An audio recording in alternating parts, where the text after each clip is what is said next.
대선 전국에 깊숙한 뒷얘기를 들어보는 대선 설명서 서반장, 김반장 시간입니다. 오늘도 여당의 서주민 반장, 야당의 김정우 반장 나왔습니다.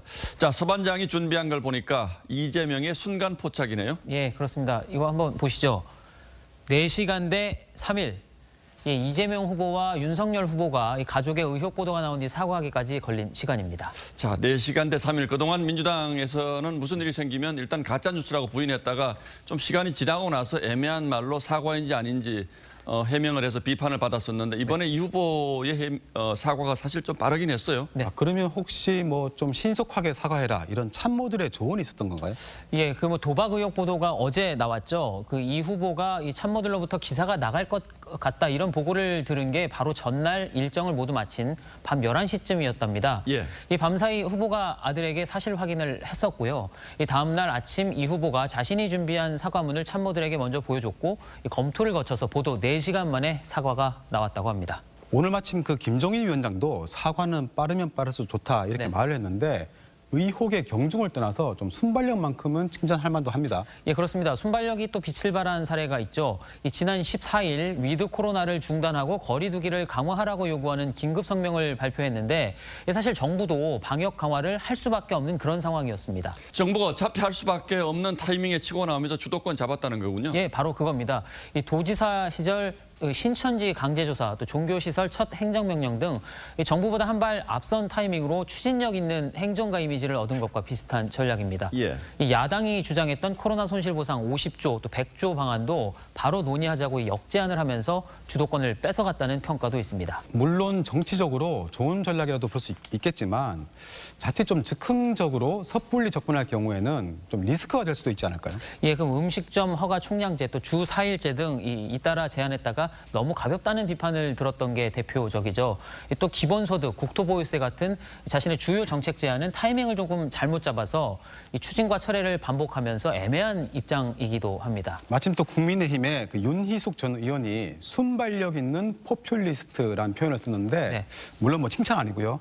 그런데 이 후보가 현란한 개인기로 의혹의 실체를 잘 피해간다 이렇게 비꼬는 겁니다. 예, 뭐 민주당 한 관계자도 순발력이 이 후보의 가장 큰 장점이라면서도 정책 제안조차 충분한 사전 조율 없이 즉흥적으로 내놔서 좀 난감한 경우가 적지 않다라고 말했습니다.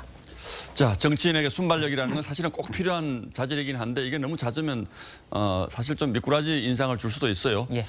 자, 이번에는 김 반장 설명서 보겠습니다. 득실보다 시비 그러니까 시시비비를 뜻하는 거죠? 네, 맞습니다. 그 윤석열 후보의 가치 기준에 대한 얘기입니다. 좀 검사 생활을 오래 해서인지 중요한 순간마다 정치적 득과 실보다는 좀 옳냐 그르냐 이거를 먼저 생각한다는 건데 예. 최근 여러 결정 과정에 이걸 적용하면 설명이 된다고 합니다. 그 윤 후보 본인도 정계 입문 뒤에 바뀐 점을 말하면서 그런 점을 언급했습니다.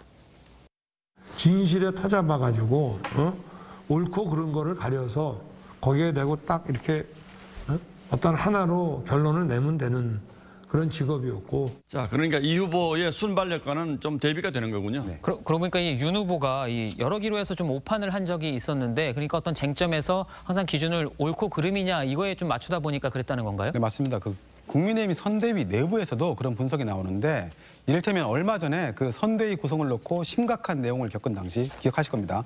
김종인, 김병준 두 위원장 중에 양자택일을 해야 할 것 같은 그런 시점이 있었죠. 윤 후보 입장에서는 김병준 위원장은 사람 좋고 말도 통하는 전문가라면 예. 김종인 위원장은 좋은 말도 잘 안 해주는 그런 껄끄러운 상대라는 인식이 있을 수밖에 없다는 겁니다.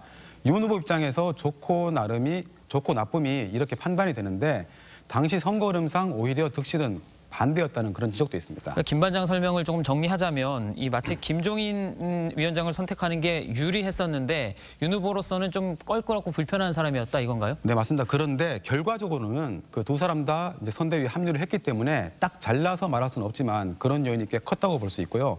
또 좀 전에 서 반장이 이재명 후보의 타이밍 얘기를 했는데 윤 후보가 부인 논란에 대해서 시시비비를 가려보겠다 이런 입장을 보인 것도 사과 타이밍을 놓치는 결과로 이어졌다는 그런 지적이 나옵니다.